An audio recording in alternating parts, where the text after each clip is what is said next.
La silla vacía no es para Simón Bolívar ni para el 12 imán, sino para Jorge Carrión, que llegará de un momento a otro. Nosotros queríamos, bueno, pues la idea es hablar un poco de gente que tienes que, aunque estés trabajando más en la literatura de papel, en todo lo que está relacionado en el periodismo de papel, siempre vivimos también en la otra parte, ¿no? Entonces, pues un poco la idea con Fernando García Mongaira había sido hablar un poco de eso y cómo veíamos que iban a cambiar las cosas, ¿no? Estaba leyendo ayer un artículo donde alguien decía, era un artículo además muy optimista en The New Republic, que era optimista sobre el futuro del libro, pero decía, pequeño margen que nadie que trabaja en la cadena sabe si su profesión seguirá existiendo mañana por la tarde, ¿no? Pero por lo demás decían que iba todo bien. Entonces, tenemos a Donatella Iannuzzi, que es editora de Galonero, una editorial que a mí me gusta mucho, que ha publicado autores. Ahora habéis publicado un texto de Malcolm Lowry, ¿no? Sí. Por ejemplo, que ha publicado a Fellini, a Hunter S. Thompson, a Scott Fitzgerald, y que bueno, pues ahora para que nos cuente un poco desde la edición. Y también tenemos a Carlos García Santa Cecilia, que tiene una larga trayectoria en el periodismo, tanto en El País como en El Mundo, como Diario 16, que has publicado una decena de libros, has sido comisario de exposiciones y que también trabajas todavía en la Biblioteca Nacional, donde te encargas de otras publicaciones, ¿no? Entonces, si un poco podéis contarnos vuestros encuentros, cómo de repente irrumpe, digamos, lo digital en vuestra trayectoria y cómo ha cambiado. ¿Quieres empezar? Sí, ¿cómo ha cambiado vuestro oficio y hacia dónde creéis que lo va a seguir cambiando? Vale. Bueno, yo estoy en el negocio del libro con mi editorial desde hace solo 3 años y bueno, cuando fundé la editorial yo creo que ya se hablaba bastante de libro digital, pero de aquella, bueno, yo soy lectora de papel, sigo siendo lectora de papel, con lo cual lo primordial para mí sí que era editar en papel. Que haya una cierta urgencia por parte de los editores de papel de plantearse hacia dónde vamos, si ese negocio se ha acabado, si va a cambiar definitivamente, y bueno, un planteamiento hacia lo digital yo creo que es necesario hacerlo, ¿no? Aunque sea en mi tamaño, soy una editorial independiente, soy una editorial bastante pequeñita, y mis libros tienen mucho sentido estando en papel todavía. Yo creo que es un libro, pues bueno, que está pensado y para el lector también de papel, ¿no? Pero hacia dónde va, pues no sé, el cambio que pueda tener tampoco, pero sí, bueno, escuchando la conferencia que nos ha precedido, me parece, o sea, que hay bastante conflicto entre lo que el distribuidor o librería, que pues, en ese caso podría ser Amazon, el planteamiento que está haciendo hacia los libros está muy falta de lo que un editor en papel y encima literario está ahora mismo pensando hacia lo digital, ¿no? Veo que falta quizás una cohesión o un diálogo más abierto, pero el editor seguramente del libro digital encontrará fallos en la edición de papel o límites, ¿no? Se está hablando del límite que ahora está teniendo el papel, pero sí es cierto que el editor de papel encuentra fallos en el planteamiento del libro digital. Y bueno, hablamos en alguna medida, por ejemplo, de los filtros, que en la edición sí son importantes, y bueno, en la cadena de libro digital, por lo general, aunque sí lo está viendo, pero sí que falta el filtro del librero, que siempre ha sido el aliado número 1 del papel, un filtro de criterio, ¿no? De que la librería no tiene que tener todos los libros, tiene que tener los libros que el librero opina que son no vendibles, sino necesarios. Y por otro lado, pues evidentemente el filtro del editor. Es decir, el texto digital, pues hay textos digitales muy buenos, en papel también hay texto mal editado, pero creo que en digital eso se va un poco a descontrolar. Para mí no es importante cuando se dice que con digital ahora se está leyendo mucho y escribiendo mucho. Es cierto, pero mi pregunta como editora, no solo de papel, como editora, a mí me interesa más el qué se escribe, el qué se lee, y el cómo se escribe, el cómo se lee. Y ahí está el editor. A mí, cuando se habla de cifra de digital, siempre me sorprende porque sí se habla de comprador y nunca se habla de lector. Muy pocas veces. En las pantallas que aparecieron antes me sorprendió eso, que de un lado el papel se asocia con el lector y lo digital con el comprador. porque a mí sí me interesa, o sea, me interesa la cifra de venta de mi libro, claro, yo vivo de eso, pero sí me interesa también qué pasa con mi libro una vez que llegue a casa del lector. Ahí es lo que más me interesa. O sea, el libro para mí, o sea, mi libro quiero que se lean. Mi cometido no acaba con la venta de mi libro. Yo quiero que la gente lo lea, porque eso es lo que crea enganche. No es el precio de 1,92, es lo que el libro está diciendo, el contenido del libro, ¿no? Yo creo que eso, bueno, lo digo porque he reflexionado mucho en la conferencia anterior y creo que hay un punto ahí en el que el editor puede aportar mucho, pero que no se ha dado, y no sé si se dará, es posible que sí, ¿no? Una unión de las cosas. O sea, es importante, para mí todavía es importante el libro en sí y que la gente lo lea. Y yo no hablo de número de venta, me gustaría saber el número de lectores de tantos libros que se compran por impulso, ¿no? De eso que decía, estoy en la playa, me aconsejas tú un libro, lo encuentro a 9,99 o aún más barato, lo pincho y lo tengo ahí. Me interesa saber si ese libro se lee, porque si no, ¿qué hacemos con eso? Eso es compraventa, eso no es difusión cultural, eso no es fomento de la lectura, eso no es... Es una venta de un contenido que puede estar más o menos editado, pero... ¿no? Yo creo que mi marca como editorial, quiero que llegue al lector como contenido, y eso es importante que el lector lo lea. Yo no busco compradores solo, si los hay y luego no lo leen, pues bueno, pero quiero que se lean los libros, y eso es mi cometido como editora de papel, y que pasándolo a digital espero trasladar, ¿no? Y bueno. Bueno, Jorge, bienvenido, que es Jorge Carrión, que también todos lo conocéis, que es profesor y escritor tanto de ensayos como de ficción. Ahora, hace muy poquito acaba de publicar un libro que se llama Librerías, que ha sido finalista del premio Anagrama de Ensayo y que ha salido el otro día, vi que tenías la segunda edición muy reciente, ¿no? No sé si Carlos, si tú quieres... Bueno, buenos días a todos. Antes que nada quiero dar las gracias por la acogida tan cálida y tan generosa de Fernando y todo su equipo aquí.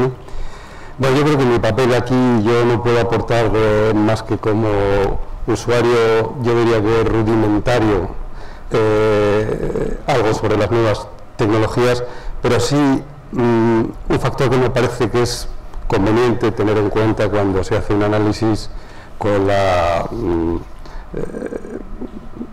intensidad que creo que se intenta hacer aquí, y es un poco tener una perspectiva, ¿no? Entonces yo lo único que puedo contar aquí, lo único que puedo aportar es la experiencia de un periodista con una carrera ya un poco extensa, un poco larga, y ver un poco cómo han influido las nuevas tecnologías, cómo he sido capaz o no de adaptarme, qué interés y qué esfuerzo he tenido que hacer y cómo ha repercutido en mi propio trabajo, ¿no? Entonces yo creo que lo mejor es que les cuente a ustedes un par de anécdotas, un par de momentos tal vez culminantes y que puedan ser como ilustrativos. Vamos a ver, yo entré en el diario El País en el año 1982 para reforzar el equipo de documentación, porque estaba a punto de celebrarse el juicio por el 23F, o sea que ha llovido desde entonces. Bueno, luego por una serie de circunstancias me quedé, estuve ahí prácticamente una década. Bueno, cuando yo entré en El País en el año 82 ya había un rum ya había sobre las nuevas tecnologías, ya había una especie de revolución sobre las nuevas tecnologías. Las nuevas tecnologías entonces era que yo creo que soy de los primeros periodistas que jamás ha escrito, vamos, digo de mi edad por supuesto, de mi generación, que jamás ha escrito una máquina de escribir. Yo cuando llegué ya todo estaba informatizado y ya había unos ordenadores, y entonces el jefe de la sección o el redactor jefe o el que tocara te pedía 42 líneas justificadas que le tenías que clavar y entregarle, mandarle el artículo cuadrado, exacto, ¿no? Bueno, pues, había una respuesta ya entonces en El País a todo aquello, y recuerdo a algunos compañeros que luego han tenido una trayectoria estupenda, por ejemplo Benigno Varillas, que es uno de los precursores del ecologismo en España, un hombre tal, que él se negó a hacer esa labor de edición. O sea, algo que puede parecer bastante curioso, pero se negó a hacer esa labor y se fue del país porque él no quería editar, porque pensaba que eso era el trabajo de un editor, y además que iba a quitar el trabajo a la cantidad a la legión de personas que había entonces en los talleres, que por supuesto fueron desapareciendo en poco tiempo y muy deprisa. Entonces siempre he tenido el rum de las nuevas tecnologías, y luego las cosas suelen aplacarse bastante, ¿no? Nuestro trabajo era muy diferente, era dando así un salto en el vacío al final de los años 80, por ejemplo, por contarles otra anécdota.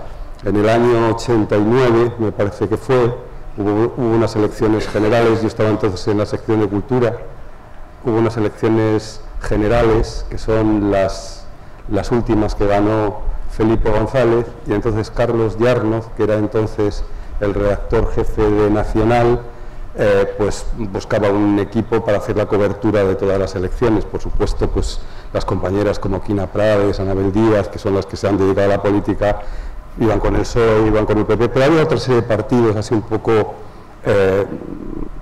digamos que laterales o un poco ya casi simbólicos, como por ejemplo era el CDS, que era el partido de Adolfo Suárez. Entonces, como yo era de cultura y eran unas crónicas casi más literarias que políticas, pues me designaron para seguir la campaña. Fue una experiencia muy interesante seguir la campaña por toda España, pero para que se hagan una idea, estoy hablando del año 89, no de los años 20 o 30. Los mítines los daba Adolfo Suárez en grandes pabellones, pues de este estilo.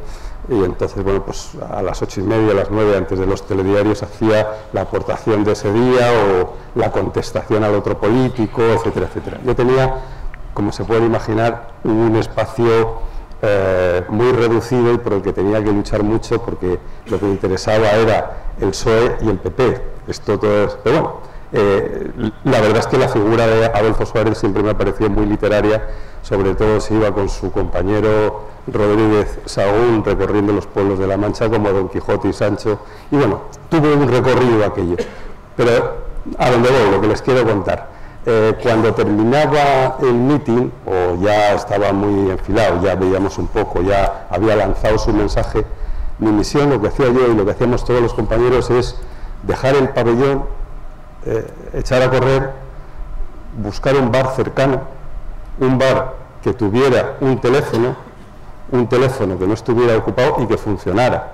Entonces yo iba siempre cargado con un saco de monedas, y entonces yo iba echando las monedas en el teléfono, llamaba al periódico, me pasaban a una cosa que se llama cabinas, donde una secretaria me tomaba el dictado, la crónica que yo iba medio construyendo con ella, ¿no?, para poder estar a tiempo y poder pelear mi espacio, porque yo siempre como todos, queríamos buscar el resultado de nuestro trabajo. Para que vean ustedes, así se trabajaba en el año 89. Las tecnologías han irrumpido, han cambiado todo este mundo, han cambiado todo el mundo del periodismo. Yo después continué en otros periódicos y al final ya, bueno, dejé un poco el periodismo y yo entré a finales de los 90, en el año 90 y muchos, casi en el 2000, yo entré en la Biblioteca Nacional, que era un sitio que me apasionaba, que me sigue apasionando, donde había hecho mi tesis, y este mundo de los libros y tal, para mis trabajos, mis artículos, libros que ya empezaba a hacer más allá del mundo del periodismo, era apasionante. Pues un tercer dato, para que se den ustedes cuenta, en el año 90 y tantos no había un gabinete de prensa en la Biblioteca Nacional, no había. Se atendía a los periodistas pues porque por la buena voluntad del director o el subdirector, conocía a alguien y tal, pero no estaba estructurada la información institucional de la Biblioteca Nacional y de tantos y tantos sitios. Entonces, en muy pocos años, el salto, el cambio y tal ha sido espectacular. La Biblioteca Nacional, pero bueno, no me quiero extender ahí porque ese es otro tema, el futuro o el sentido de las bibliotecas, no de las pequeñas bibliotecas de barrio, de ciudad, que tienen todo su sentido hoy en día, solo con tal de que tengan wifi. Me refiero a las grandes bibliotecas patrimoniales, no sé qué sentido ya tienen, sobre todo después de la digitalización, donde la gente lo que busca es la pieza y no busca la institución de referencia. En fin, de cualquier forma, lo que les digo es que es un poco unas anécdotas, una perspectiva de los cambios y de lo que estamos abocados. Bueno, continuamos, como iba Daniel. Bueno, Jorge, hay una cosa que a mí también me llama la atención, que tiene que ver con lo que tú decías que es tú que eres un... Siempre hay una cosa que me interesa mucho, que eres como que vas viendo muchas tendencias intelectuales, ¿no? Que suceden y que estás un poco como intentando detectarlas, ¿no? Entonces, ha habido se han cerrado muchísimas librerías por todo el mundo. Hubo un momento en el que parecía que estaban condenadas, y de repente ahora, económicamente también en algunos sitios, pero simbólicamente parece que las librerías que estaban condenadas no lo están, ¿no? Y que son algo pues que tiene valor, que a todo el mundo nos interesa, ¿no? Entonces me parece una paradoja curiosa, ¿no? Y vinculado con lo que tú decías también, la importancia que tiene a lo mejor un librero, ¿no? No sé si...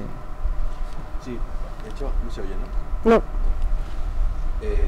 Hola, buenos días, perdón por el retraso, taxi se acaba de dejar. Sí, yo estoy aquí, Fernando me llamó, gracias Fernando, y gracias a vosotros por recibirme sin recriminarme por el retraso. De hecho, aquí en la pantalla con una cuenta de atrás me está poniendo muy nervioso.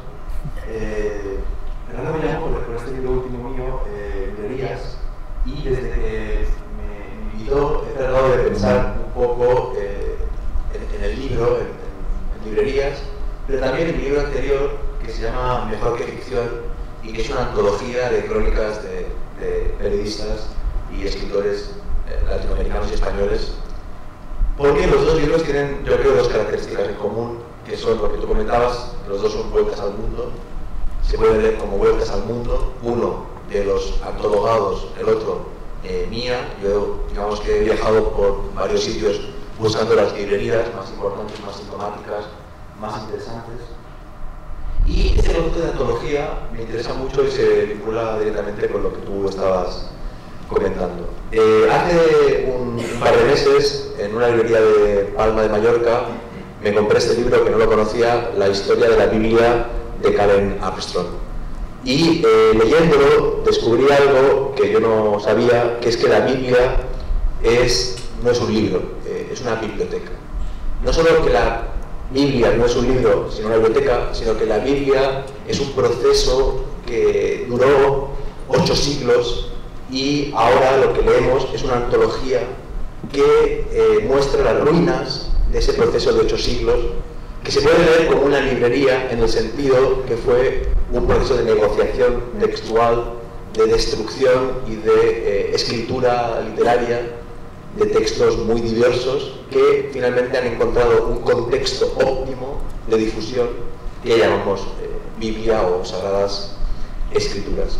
Dice Armstrong, que es una historiadora de la religión, que tanto los judíos como los cristianos elaboraron un método para estudiar la Biblia que relacionaba entre sí textos que antes carecían de conexión intrínseca.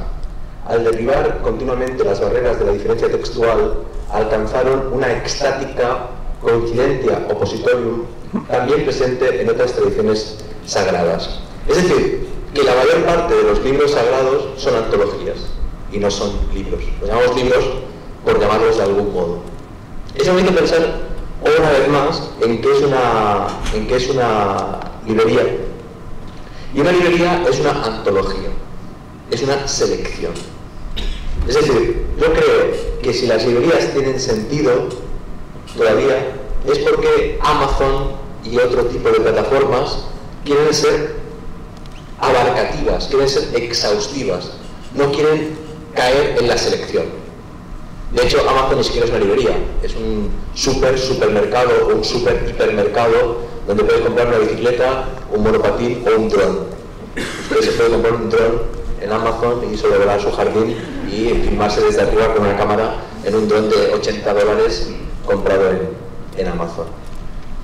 Yo creo que una librería tiene sentido porque es una selección, porque es una antología y porque en una librería no tiene tanta importancia el texto como el contexto. En Amazon yo creo que el texto tiene todo su valor, aunque está atomizado y es muy difícil de llegar a él, y el contexto no tiene ninguna gracia. El contexto de Amazon no tiene ninguna gracia y el algoritmo de Amazon que te sugiere libros según lo que han comprado otros clientes no tiene ninguna gracia. Yo nunca he comprado un libro recomendado por Amazon porque nunca han conseguido recomendarme nada que me interesara. Eso va a cambiar ahora cuando con el Big Data ya puedan saber lo que yo deseo por mis compras anteriores, por mi currículum, por mis redes sociales, etc. Pero va a cambiar parcialmente. Una librería tiene sentido porque es un contexto y es una antología, en efecto, seleccionada por un librero que tiene un gusto, que tiene un criterio, que es un prescriptor, que tiene que trabajar activamente para formarse y para reciclarse, para seguir siendo válido como prescriptor. Pero una librería también tiene sentido porque ese contexto, esa antología, invita al descubrimiento. Tú entras en una librería queriendo comprar un libro y muchas veces no lo compras porque en el camino te encuentras otros que te resultan más interesantes y que no te esperabas encontrar en esa librería. Una buena librería sabe dialogar con el fondo y la novedad, sabe crear sistemas de lectura en que los libros estén relacionados por conceptos que solo pertenecen a la psique y a la cultura de ese librero, que es algo que Amazon no puede hacer. Para mí, la librería tradicional se parece mucho a Google y nada a Amazon. Tú cuando entras en Google buscando un concepto, un autor, casi nunca llegas al fin de esa búsqueda porque el propio viaje, la propia navegación, el propio surfeo por la red te va desviando hacia caminos, hacia rutas más interesantes. La topografía de la librería tiene esa voluntad de desvío, de encuentro, de sorpresa, de descubrimiento, que seguirá teniendo sentido, yo creo, a largo plazo. Para mí estamos en un momento de crisis, pero no de apocalipsis. La crisis, para mí, lo que va a hacer es redimensionar las librerías. Creo que van a reducirse.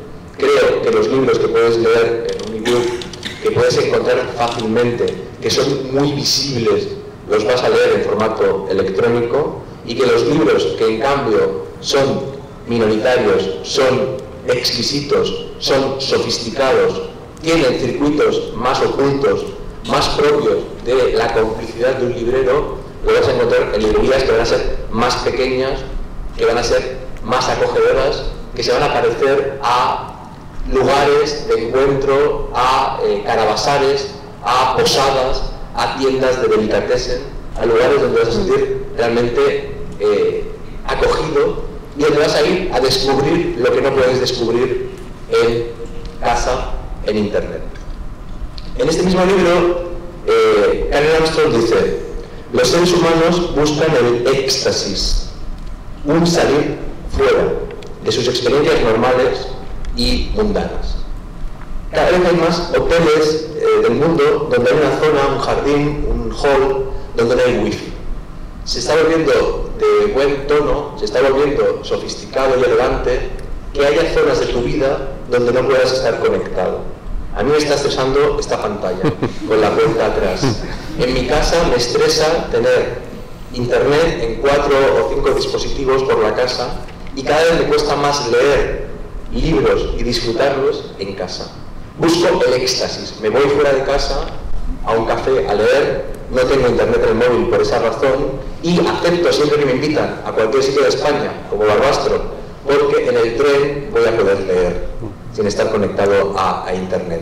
Yo creo que la librería, al contrario de la biblioteca, donde efectivamente tiene que haber wifi, la librería va a ser un lugar de éxtasis, un lugar de fuera de contexto, un lugar donde vas a buscar, a descubrir aquello que no puedes encontrar en casa a través de internet, aquello que no puede estar en Amazon o en los buscadores habituales de libros, aquello que no quieres leer en formato digital. La librería, yo creo, se va a convertir en un lugar donde el papel va a adquirir una dimensión de culto, un aura que siempre ha tenido, pero que se va a exacerbar artesanalmente en el papel como textura, el papel como artesanía, el papel como tipografía, etc.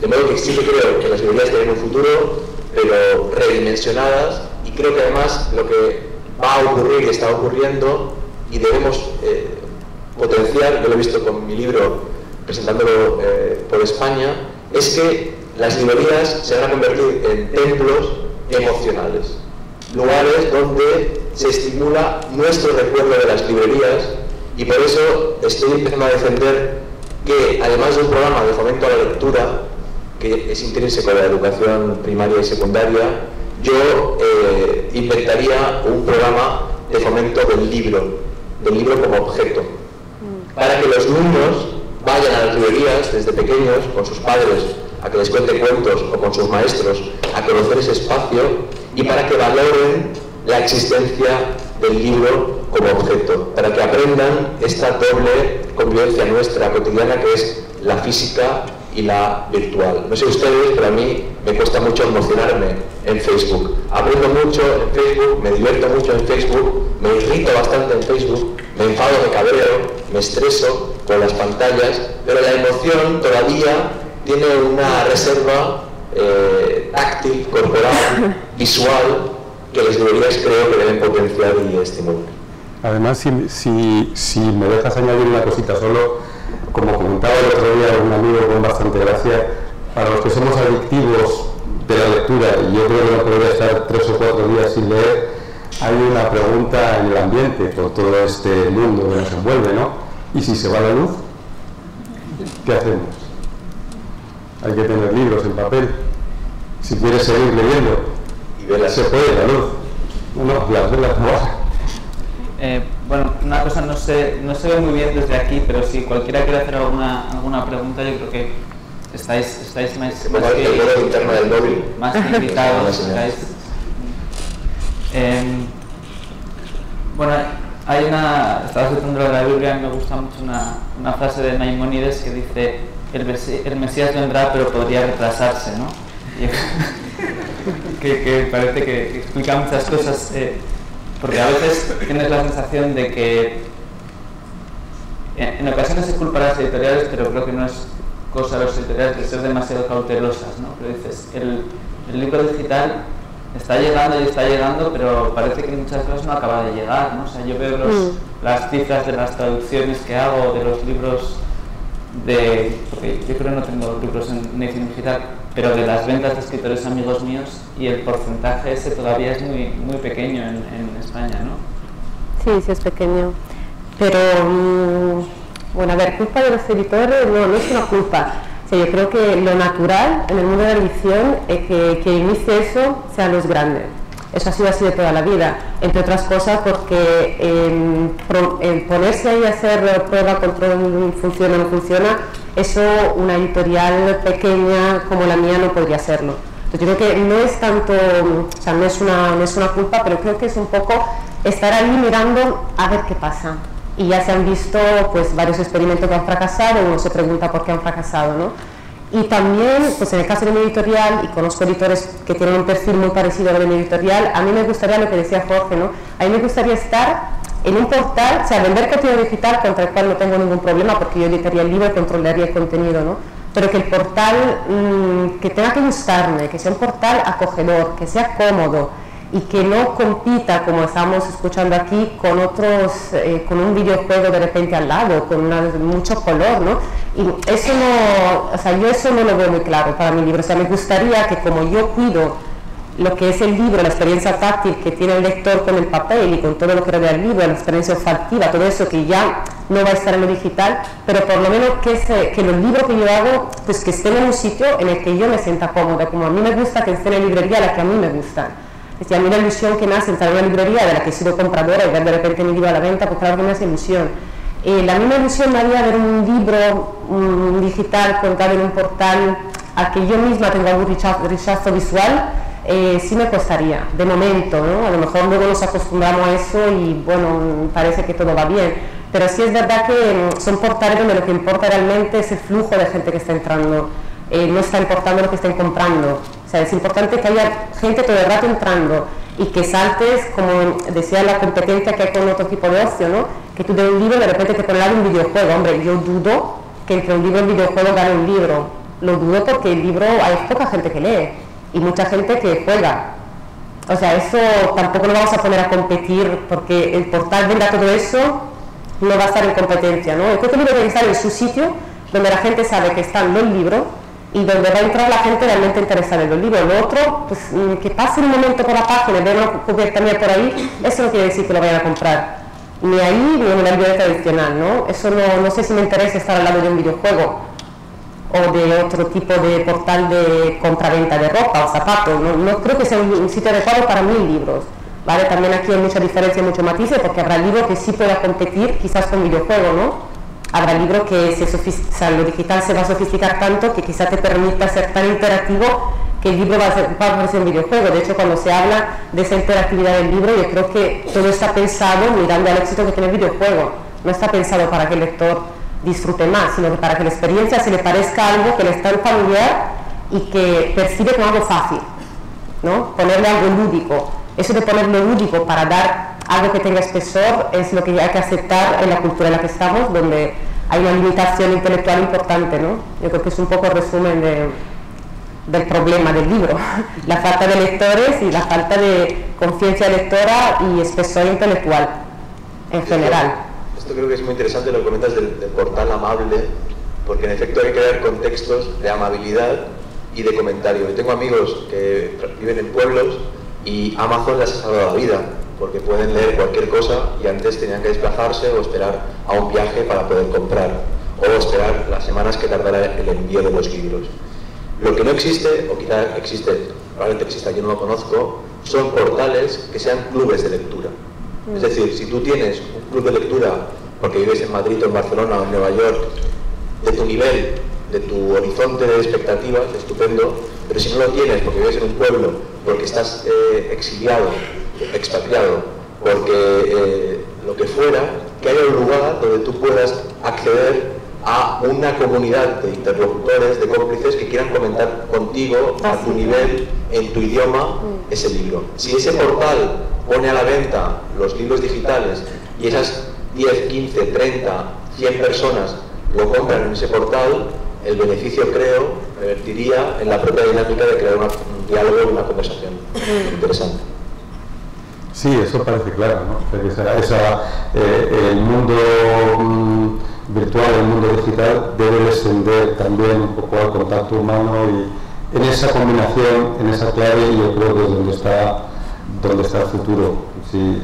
Además, yo creo que las tecnologías, o en mi caso, y por completar un poco lo que decía antes, han creado nuevas posibilidades, con un grupo de compañeros veteranos del país, como José Armada, Fresneda y tal, hicimos una página que se llama Frontera D, que es una revista cultural y digital y de actualidad, donde de pronto hemos encontrado una nueva oportunidad de hacer las cosas a nuestro gusto, como queremos, y yo rompería una lanza por las posibilidades y el futuro que abre estas nuevas tecnologías.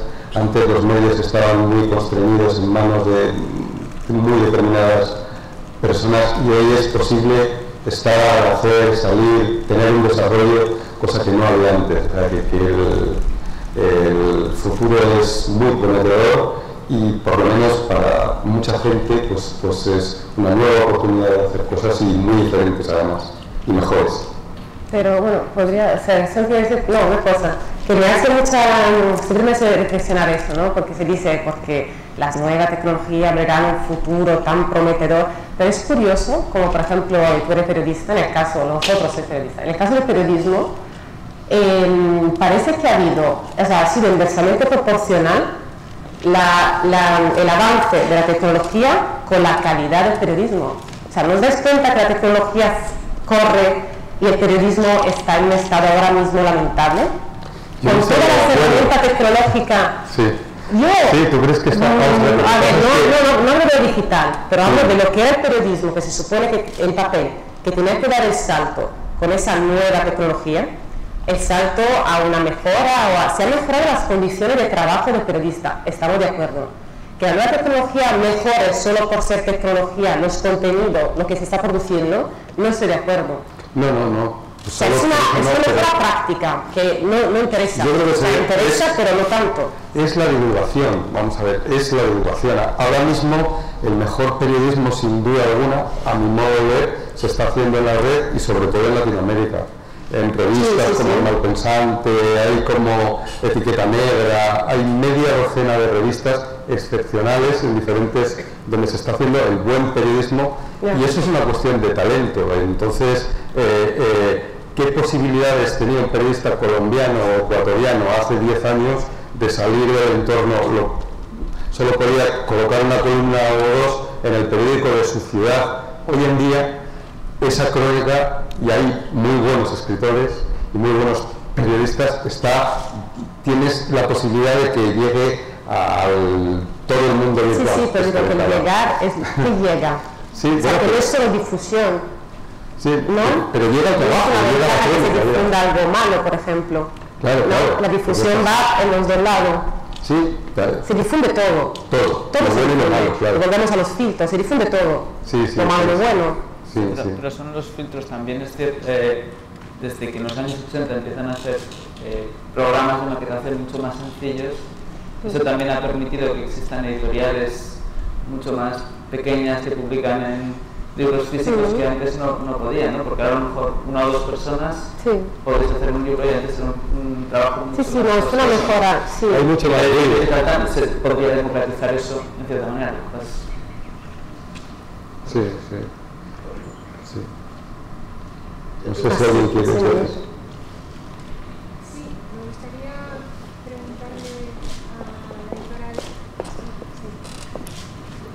Me gustaría, ya que habéis hablado de que falta una página web acogedora, tú, Donatella, si existiera esta página acogedora, en este momento pondrías tus libros ahí. Yo sí quiero entrar en digital, yo no estoy cerrada al papel, quiero hacerlo a mi manera y quiero trabajar con gente que piensen como yo y que vivan el libro como yo, ese es el problema. Sí. O sea, no es una cuestión de hacer o no hacer lo digital, pero yo creo que surgirán, seguramente hay alguna hora donde yo tengo de hecho 2 libros colgados que está arrancando un poco lentamente, pero sí que está ahí, y es otro tipo de concepto, se va a crear una comunidad lectora, van a ser solo libros digitales. Y bueno, pues no es lo mismo que recibir una caja de libros y abrirlo y tenerlo en la mano que verlo colgado ahí, pero yo creo que es una opción. Evidentemente voy a tenerlo digital, no estoy tan loca como para pensar que voy a cerrarme en el papel. O sea, que piensas que Amazon, que es una de las cosas que yo me planteo, es Amazon va a controlar todo, porque parece, me han contado que ahora ellos han puesto un programa que es gratis.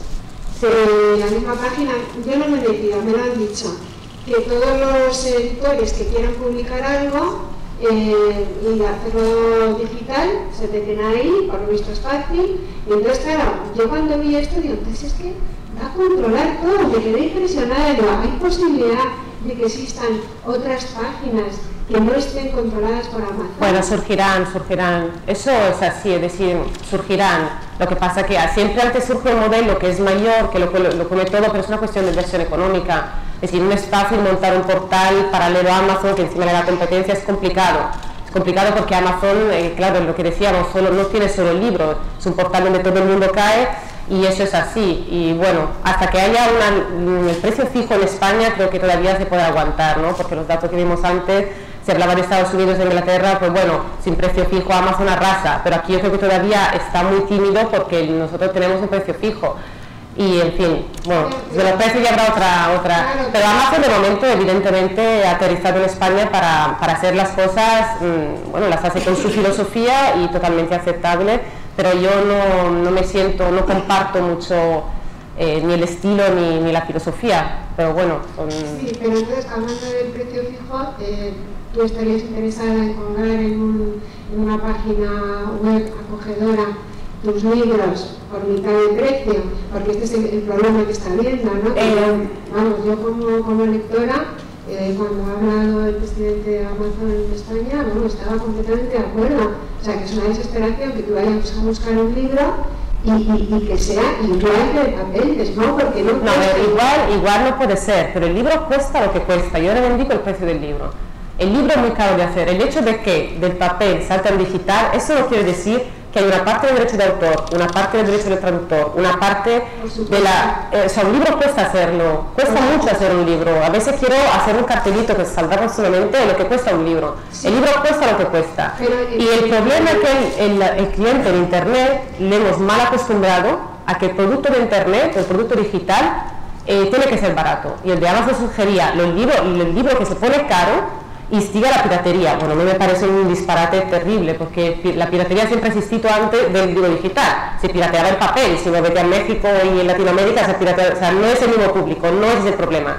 Nos quieren asustar diciendo, si no lo pones bajito se va a piratear, que no es así. El libro es más barato, nos ahorramos, ya, pero aún así tenemos intermediarios. Sería el caso de Amazon o de otro portal acogedor que surgirá, es un intermediario, es un distribuidor. Yo tendré que cederle algo a ese distribuidor. Tendré que ceder algo a la editorial o agente a quien haya cumplido los derechos del libro. Una traducción hay que pagar de todas formas. ¿Qué me ahorro yo? Pues la impresión. Bueno, nos ahorraremos la impresión, pero eso vale bajar un libro de 22 euros a 2 euros. No puede ser. Ese libro lo estoy regalando. Habrá que ver qué es lo que puedes bajar. Habrá que ver lo que puede bajar y habrá que ver el lector. El lector tiene que tener conciencia del libro. Es que el libro cuesta lo que cuesta. No estamos, no sé, porque esa discusión sobre el precio es un precio y el editor lo fija, no le gusta a los editores poner precios caros, no lo hacemos por ponerlo, pero habría que saber lo que está detrás del trabajo de un libro. Es muy interesante. Pero es que tenemos una cuenta de luego hablamos. ¿Me puedes ver?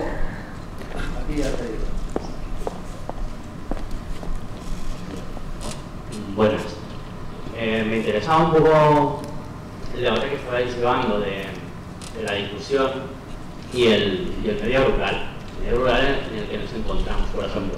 He leído un tuit en hashtag Congreso de ebook de un congresista, me imagino que cuando Antonio Coscubiela hablaba de la periferia, pues como una pequeña queja que ha tenido que hacer 7 horas de viaje para llegar hasta aquí. Nosotros los que vivimos aquí en la periferia nos encontramos siempre con el problema de la difusión.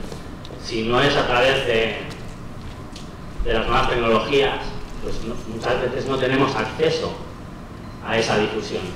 Entonces me interesaría bastante el debate que estáis teniendo de la difusión. ¿Cómo lo veis? ¿Cómo llegáis al medio rural o al medio que no está en el centro? Como por ejemplo Barbastro. Voy a responder yo por alusiones, porque ha sido una cosa que ha sido una imprecisión mía. Yo estaba diciendo que no llegamos a los sitios, he dicho en un avión, quería decir teletransportarse, ¿no? Por ir a los sitios. Yo en el medio rural lo conozco bastante, he vivido mi madre es médico del pueblo, entonces he vivido en media docena de pueblos de Teruel y lo conozco bastante y forma parte integral de mi biografía, ¿no? Y entonces ha sido una frase que he dicho yo que no me he expresado como quería haberlo dicho. Simplemente era eso, que todavía tenemos que ir a los sitios, lo cual está muy bien porque los viajes son bonitos y a mí también me gusta ir en el tren y leer, por ejemplo, pero no hemos llegado a la teletransportación. Ahí estaba diciendo pues esas cosas que a veces la ciencia ficción decía que íbamos a estar en un sitio y las innovaciones han sido diferentes, ¿no? Maravillosas, pero a lo mejor no las que esperábamos. Debe ser una... Y vinculado con esto, a mí me parece muy interesante, pero justamente creo que estamos en el momento de la historia de Occidente en que menos plausible es la queja a ese respecto, ¿no? O sea, tú en Filmin puedes ver las últimas películas españolas igual que alguien de Barcelona o de Madrid y puedes participar en conversaciones en redes sociales o en grandes páginas como Frontera D y leer sin tanto límite, digamos, de la difusión y la distribución como ocurría hace 20 años. Estamos en un momento, yo creo, en que mucha gente incluso opta por ese retiro rural porque la conexión informativa es no igual que en una ciudad más central, pero se ha redimensionado totalmente la periferia, yo creo que para bien. Por ahí querían preguntar algo.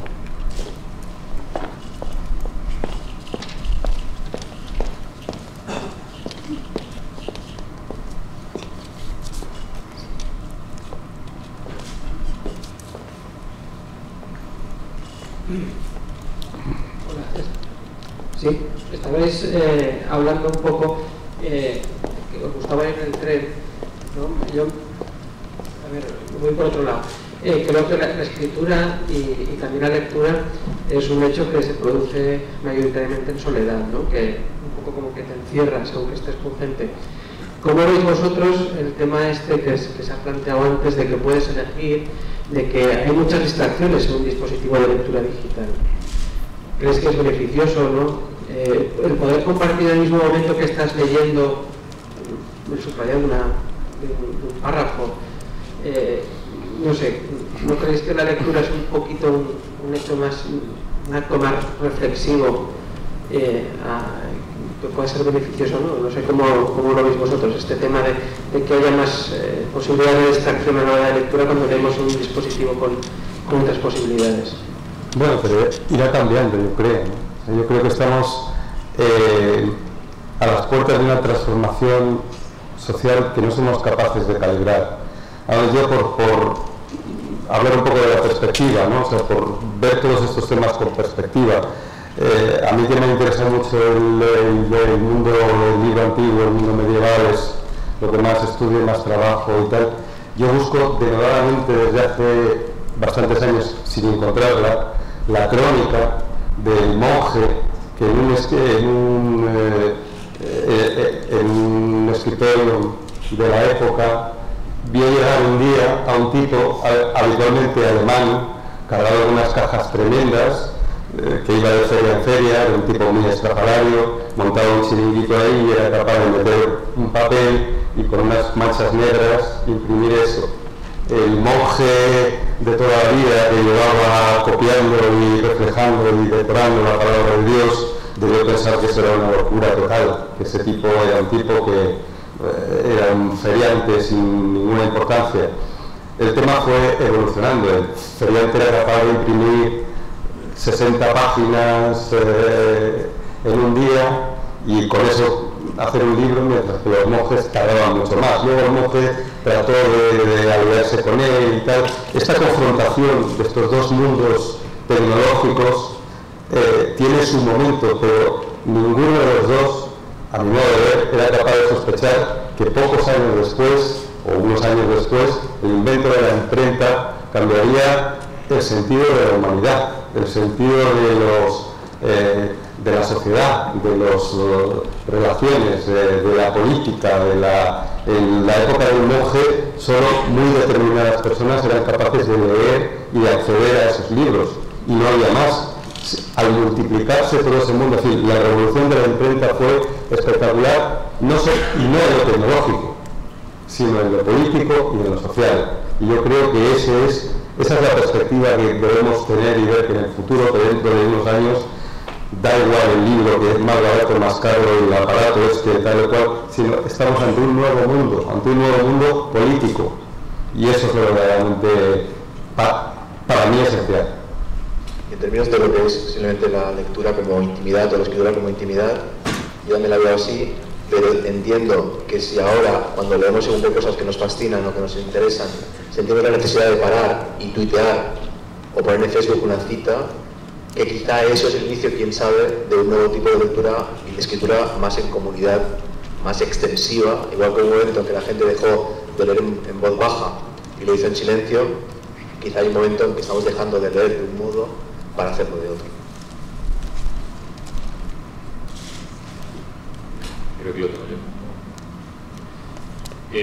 Me ha parecido muy interesante la reflexión sobre la forma en la que la amplitud de la oferta determina la altura intelectual de la experiencia y cómo, pues, al tener una oferta que está mucho más diversificada, no tanto en cantidad, sino también en opciones, la experiencia intelectual de leer un libro digital es menor. De alguna forma, yo me pregunto si en papel solo se edita a Günter Grass, a Coetzee o a Javier María, si no se edita en papel a Belén Esteban o a Ana Rosa Quintana.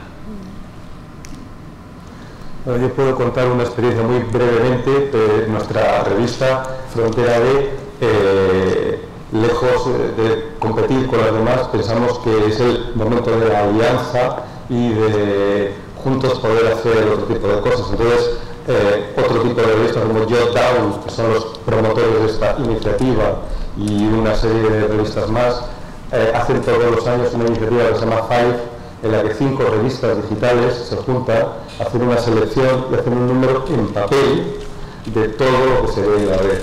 Yo creo que este ir y volver del mundo digital al mundo del papel tiene que ser la tónica. Se publicará dentro de poco, es un tomo de casi 100 páginas y tiene un éxito extraordinario. 5 revistas digitales que publican sus textos, una selección de sus textos en papel, y es lo que alimenta luego hay que ir y volver. Lo que decía Jorge antes también de las librerías, o sea, en la librería hace falta un contacto físico, hace falta esa materialidad de la lectura para ir y volver. O sea, hay que ir de lo digital al papel, de lo digital, de la librería virtual a la librería del barrio. Así tiene que ser, yo creo. Y bueno, eso, fíjate que si tú como comprador de un libro de Dan Brown vas, lo compras y te vas, ahí ya estás marcando un tipo de relación que es idéntica, así cliqueas y te lo envían. Si en cambio vas a la librería a buscar un libro de Javier Marías y curioseas y haces lo que hacemos todos y te compras el de Coetzee, ahí hay un criterio de por qué un libro tiene sentido en papel, yo creo, y otro tiene sentido en digital, yo creo, aunque quizá los dos lo tengan por motivos también de difusión, de que cualquiera pueda leer cualquier libro que se publique de Marías o de Coetzee. De hecho, es un pensamiento elitista, sin duda, pero es un elitismo democrático porque es masivo. Somos todos aquellos que hacemos turismo cultural. Se da la diferencia entre el turista que no hace turismo cultural y los millones que hacemos turismo cultural. Esos somos los lectores que estamos buscando libros de Coetzee o de Javier Marías y que creo que todavía parte de nuestras lecturas van a ser en papel. También puedo ir, comprarme Dan Brown, curiosear y llevarme 50 sombras de Grey. Sí, o sea, puede ser peor. Puede ser algo todavía peor. Por ejemplo, te vas a comprar un libro de Dan Brown y te lleves el de Dan Brown, las 50 sombras de Grey y uno de Belén Esteban. Como queda muy poquito con el programa. Queda muy poquito, yo quería saber si has hablado de la piratería antes, como creadores y editores, ¿os asusta mucho la piratería? No. Bueno, imagino que eso depende de los intereses que tenga tu negocio en el asunto, ¿no? Pero, bueno, yo tengo algún libro pirateado que de repente hay todo un efecto rebote y repito, no creo que la persona que se vaya a clicar eso, que además es la cosa más... O sea, yo he intentado descargarlo y hay que hacer 20.000 pasos para llegar al libro, pero sí se puede. No creo que ese tipo de lector que va a clicar sea el mismo, o sea, no es una venta que me están quitando, eso lo tengo clarísimo. Por eso digo que no es una cuestión de precio caro, entonces lo pirateo, porque es que no tiene nada que ver. Es una cosa que está ahí, bueno, hay comunidades que se alimentan de eso, pero es otra cosa, ¿no? No, de momento no, pero imagino que haber grupos grandes editoriales que tengan muchos intereses, claro que la piratería es un problema. O sea, yo hablo desde mi perspectiva, es una perspectiva reducida, ¿no? Pero claro que será un problema. Pero no se da porque el libro sea caro. La gente no piratea porque el libro es caro, porque hay piratas profesionales que solo leen así.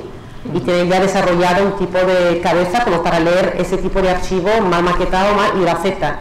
Como cuando descargas una peli y ves subtítulos horribles, o es otro tipo de, ¿no?, de consumidor, digo yo, no sé, eso espero. Antes hablabas de América Latina, en Lima, ¿no?, el indicador de que ya eres un autor exitoso es que te han pirateado el libro. Hay una frontera ahí interesante, ¿no? En el mundo digital es lo mismo, cuando te piratean es que ya importas. Y el otro día Vince Gilligan admitía que la piratería ha favorecido muchísimo a Breaking Bad. Sin la piratería, Breaking Bad no hubiera sido un fenómeno global y hubiera entrado en la historia de la televisión. Es posible. Como termómetro puede ser interesante incluso. Sí, claro. El fenómeno. Sí, está bien que te pirateen. Sí, pero es de los ricos, ¿no? O sea, los que son tan grandes que no les importa que los piratee, desaparece la clase. No, hay muchos intereses y la piratería ha hecho mucho daño, ¿eh? Ha hecho mucho daño en la industria editorial y eso es así. Ha hecho estragos, sí. Que cuando de repente un tipo que es de una gran, como Breaking Bad, dice, ¿sabe que me pirateen? Porque ya he ganado mi dinero. No, lo que ha sido retrospectivo. Cuando ha acabado, el proceso ha visto que ha sido positivo y quizá si la piratería no hubiera pasado la segunda temporada, se hubiera cancelado. Pero bueno, siempre es a posteriori, y la clase media está muy bien visto. La biblioteca que arrasa con la clase media de los suscriptores. Bueno, ya no se nos ha parado el reloj. Muchísimas gracias. Gracias.